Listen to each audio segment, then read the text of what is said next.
He's playing really well, scoring a lot of goals, and he's got to be in the discussion. He deserves it. The Premier League, people have said, is the toughest league in the world, and he's up there scoring goals fresh out of the Championship. And it's quite strange because his journey kind of reminds me of my own, because I came out of the Championship with Ipswich, didn't get promoted, went to Charlton, got 2 goals on my debut, ended up in the England squad. So it happened to me really quickly after one game.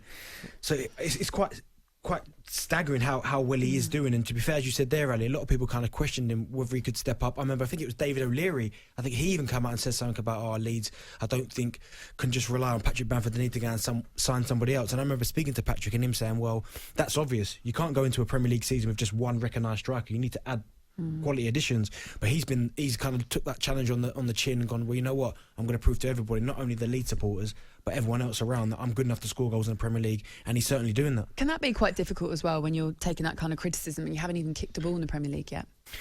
Yeah, I mean, I said with my move, I kind of stuck under the radar, and it was for that $2.5 million to Charlton. But it was Alan Kirbishley who convinced me to go to Charlton. And for himself, he would have seen what everyone's saying. He would have been used to it, because last season, if they didn't get promoted, people would have said, it's Patrick Bamford's fault. He misses too many chances. They need to go and get another centre forward if they want to do anything in the Premier League. But it's kind of like he's probably, I'm sure he's not done that, but he's probably seen what everyone's saying. And I remember him saying again about David O'Leary, considering he's a footballing man. He said the criticism hurts more when it comes from footballing people, because they understand the situation, how tough it is to make the step up. But he's kind of just took it on the chin, and as I said, I'm just gone, you know what, I'm going to show everyone I'm a good player. But he's got to be honest and say that he's probably surprised himself a little bit. To be sitting on 12 Premier League goals already, that is a remarkable achievement. I mean, he has been brilliant. And as I said, for Bielsa to stick with him and show faith in him, and again, I've heard him speak about it before, whereas he might have an absolute shocker one game, but because Bielsa trusts him, he knows full well that he'll put him back. He's got no problems taking him off at half-time if he's not doing the job that Bielsa wants. But he knows full well, come the following week, Bielsa's going to play him again. There's lots of different things I like in that Leeds side. Me and Ali were talking this morning about Rafinha and what he's added. Good player, isn't he? Very good player. What do you make of him?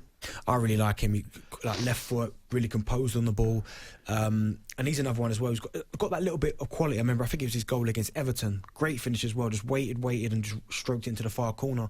Yeah. But they've got a lot of players, I think, that have just stepped up. And it's like they've been playing the Premier League for years. I think Click's been a very, very good player. Calvin Phillips, we know how good he is. Dallas, man. Dallas as well, yeah. But he's probably the best utility man in history. Because I've seen him play in the last few seasons about 9 different positions. Better than Milner?